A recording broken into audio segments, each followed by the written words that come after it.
할지니라. 아멘. 네, 레위기를 살펴보고 있습니다. 레위기 앞부분에는 중요한 5대 제사가 나오는데요.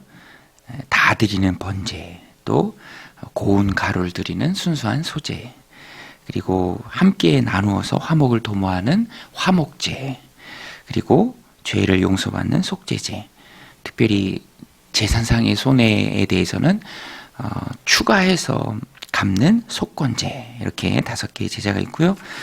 오늘 본문은 앞서 설명한 말씀, 성경이 말씀하고 있는 번제와 또 소제에 대한 추가 규정에 대해서 말해주고 있습니다.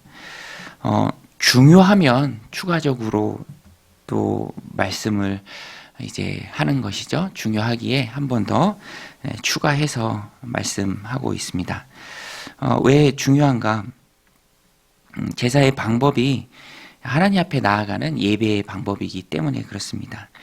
예배가 우리 신앙의, 믿음과 신앙의 뼈대죠. 예배를 통해서 하나님을 만나고요. 또 예배를 통해서 하나님 주시는 은혜를 받습니다. 그래서 예배가 너무너무 중요하죠. 중요한 예배의 바른 방법으로 하나님께서 나아오라 라고 말씀하고 있습니다. 특별히 핵심은 거룩성입니다. 오늘 본문에 보면은 거룩함에 대해서 우리에게 잘 말해주고 있는데요. 마음의 거룩함이죠. 구별된 마음입니다. 경건한 마음으로 하나님 예배하는 일에 나아오고 또 그 예배에 참여하라라는 말씀입니다. 특별히 오늘 본문에 보면은 제사장이 예배를 집례할 때 신경을 많이 써서 그 불이 꺼지지 않게 하라라고 말씀하고 있습니다. 오늘 말씀 12절 13절에 보면은요.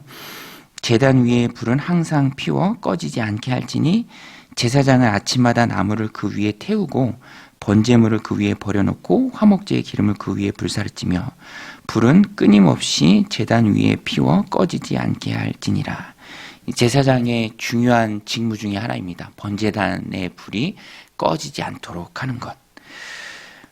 아침마다 나무를 하고 또 그것을 온 밤을 새워서 하나님 앞에 향기로운 냄새로 드리고 아침에는 일찍 일어나서 그 재를 버리고 재를 버릴 때는 또 옷을 환복해야 합니다.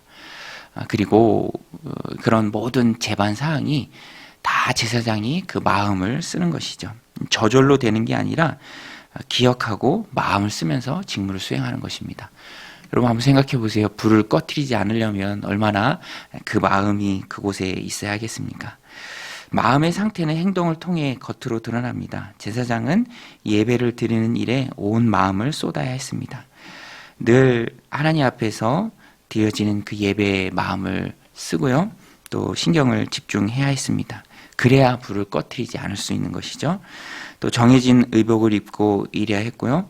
또 아침마다 그것을 정비하고 제단을 정비하고 또 제도 버리고 뭐 이런 모든 행동이 다 하나님께 집중하는 마음이 있을 때 가능하다라는 것입니다. 놓치지 않고 집중해서 그 직무를 수행할 수 있는 것이죠. 세상에서도 보면은 잠깐 정신 팔고 있을 때, 잠깐 마음이 딴 데 가 있을 때 그 일들을 놓치고 또 그래서 제대로 못하는 일들이 많이 있는 것을 봅니다. 우리가 예배자로서 또 믿음과 신앙을 하나님 앞에 지켜나갈 때 우리는 우리의 마음을 거룩하게 하나님 앞에 드려야죠. 그래서 내가 어디에 있든지 어느 곳에서 무엇을 하든지 또 내가 얼마나 분주하고 어려운 일들을 감당하고 있든지 우리의 마음은 항상 하나님 예배함에 쏟아 놓아야 한다라는 것입니다. 성경의 말씀처럼 우리는 왕 같은 제사장들이죠. 구약 시대처럼 뭐 특별히 이 일이 따로 제사장에게 있는 것이 아니라 신약 시대에는 우리가 다 왕 같은 제사장들입니다. 그래서 우리의 마음은 항상 하나님 예배하는 일에 있어야죠. 일상의 바쁘고 분주한 삶 가운데서도 하나님의 말씀을 기억해야 합니다. 왕이신 하나님을 의식하며 하나님 앞에 거룩하게 구별된 마음으로 살아가야 할 존재가 바로 우리죠. 하나님 기뻐하시는 그 예배의 불을 꺼뜨리지 말아야 하고요. 또 기도의 불을 꺼뜨리지 말아야 합니다. 헌신의 불을 늘 유지하며 살아가야 합니다. 그것이 바로 거룩한 하나님 백성의 바른 모습이죠. 내 마음이 하나님께 집중되고 고정되어 있다면 어떤 상황 속에서도 믿음과 신앙이 흔들리지 않습니다. 다윗은 그의 마음이 하나님께 확정되어 있었습니다. 그래서 그가 광야 생활을 할 때에도, 사울을 피해 도망 다닐 때에도 하나님을 노래하고 찬양할 수 있었죠. 시편 57편 7절로 9절 다윗이 지은 시편을 보면 그의 마음이 얼마나 거룩하고 구별되게 하나님께 드려졌는지 우리가 알 수 있는데요. 하나님이여 내 마음이 확정되었고 내 마음이 확정되었사오니 내가 노래하고 내가 찬송하리이다. 내 영광아 깰지어다. 비파야 수금아 깰지어다. 내가 새벽을 깨우리로다. 주여 내가 만민 중에 주께 감사하며 문 나라 중에서 주를 찬송하리이다. 광야 생활 가운데 있었지만 하나님을 향해 구별된 다윗의 마음은 늘 다윗의 영혼을 소생하게 했습니다. 오늘 우리도 마찬가지죠. 그래서 우리는 영적인 제사장으로서 내 마음이 거룩하게 하나님 앞에 구별되도록 우리가 늘 말씀을 붙들고 또 기도의 자리를 기억하고 하나님 앞에 나아가야 할 것입니다. 그럴 때에 하나님께서 기뻐 받으시는 예배자의 모습으로 우리가 하나님 앞에 바로 설 수 있습니다. 오늘도 이 말씀을 기억하고 내 마음이 하나님께 확정되는 그 은혜가 여러분들 삶 가운데 가득하시길 바랍니다. 14절로 18절은 소재의 추가 규정인데요. 소재의 규례는 소재로 드리는 한 움큼의 양이 있어요. 이것을 번제단에 드리면서 그 가루가 타면서 하나님께 향기로운 냄새가 되고요. 한 움큼 드리는 소재를 제외한 나머지 양은 거룩하게 구별되어 제사장 아론과 제사장들의 몫이 됩니다. 양식이 되죠. 그래서 오늘 본문에 보면 소득이라는 말이 나오고요. 또 음식을 먹으라라는 말씀이 나옵니다. 이 음식은 거룩한 음식이 되고요. 거룩한 자들이 이 음식을 먹을 수 있었습니다. 16절로 18절입니다. 그 나머지는 아론과 그의 자손이 먹되 누룩을 넣지 말고 거룩한 곳 회막들에서 먹을지니라. 그것에 누룩을 넣어 굽지 말라. 이는 나의 화제물 중에서 내가 그들에게 주어 그들의 소득이 되게 하는 것이라. 속죄제와 속건제 같이 지극히 거룩한 즉 아론 자손의 남자는 모두 이를 먹을지니 이는 여호와의 화제물 중에서 대대로 그들의 영원한 소득이 됨이라. 이를 만지는 자마다 거룩하리라. 소재의 특별한 규례죠. 한 움큼을 제외한 나머지 양은 아론과 제사장들의 소득이 된다. 그들의 먹을 양식이 된다. 제가 말씀드렸죠. 구약 시대에만 이런 하나님의 은혜가 있는 것은 아닙니다. 구약 시대는 선택된 제사장들이 이런 소득으로 또 양식으로 그들의 생계를 유지했는데요. 하나님이 그들에게 헌신된 그들의 삶을 책임져 주시는 것이죠. 그들의 인생을 책임져 주십니다. 그런데 신약 시대에도 우리는 거룩한 영적인 제사장들입니다. 하나님 앞에 제사장처럼 똑같이 헌신된 자들이죠.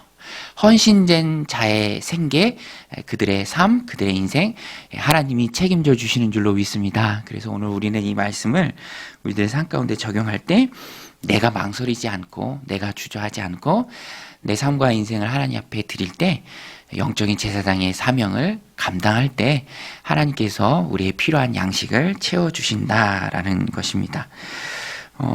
주님께서도 신약 성경에서도요. 주님께서도 말씀하셨죠. 하나님 신뢰함으로 생활의 걱정과 염려에서 자유하라. 마태복음 6장에서 길게 말씀해 주셨습니다. 그 말씀이 듣는 사람들 마음 가운데 새겨지도록 교보제도 보여주셨어요. 공중에 나는 새, 또 들의 백합화. 들의 백합화도 하나님 입히시는데 하물며 너희일까 보냐. 주님께서 말씀하시죠. 마태복음 6장 28절로 32절에 보면 또 너희가 어찌 의복을 위하여 염려하느냐. 들의 백합화가 어떻게 자라는가 생각하여 보라. 수고도 아니하고 길쌈도 아니하느니라.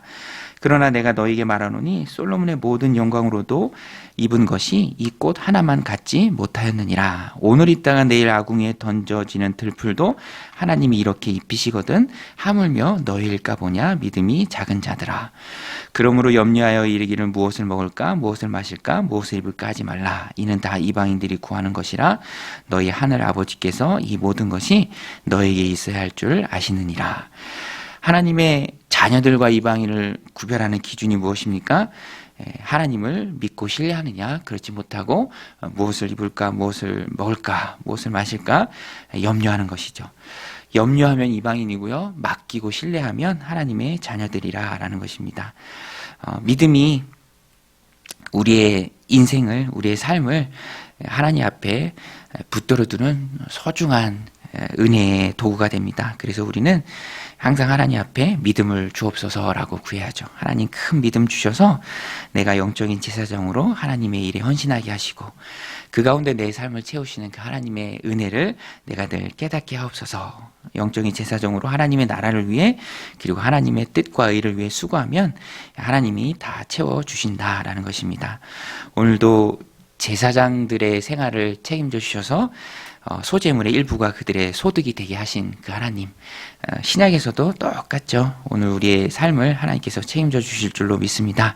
이러한 간증이 많아지는 저 여러분들의 삶이 되시기를, 하나님 믿음 많이 주셔서 믿음으로 하나님 앞에 헌신할 때 채우시는 그 하나님을 경험하는 그런 축복된 삶을 살아나가는 저 여러분들이 다 되시기를 주님의 이름으로 간절히 축원드립니다. 우리 같이 말씀 붙들고 함께 기도할 때 하나님 오늘도 온 마음으로 하나님 앞에 확정된 삶을 살게 하옵소서.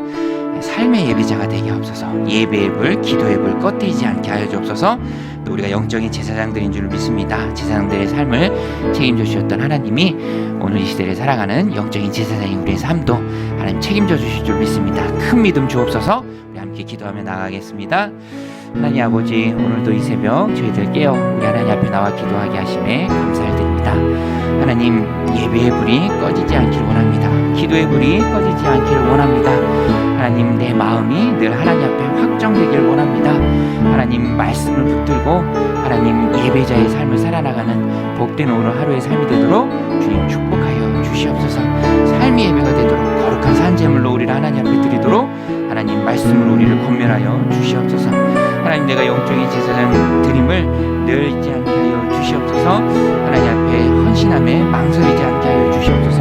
영적인 제사장으로 내가 하나님의 나라를 위해, 하나님의 뜻을 위해, 우리 하나님의 이름을 위해 힘있게 나아갈 때 채우신 하나님을 경험하기 원합니다. 우리의 인생을 책임져 주시고 하나님 항상 은혜의 길로 인도하시는 하나님을 경험하기를 원합니다. 무엇을 입을까, 무엇을 마실까,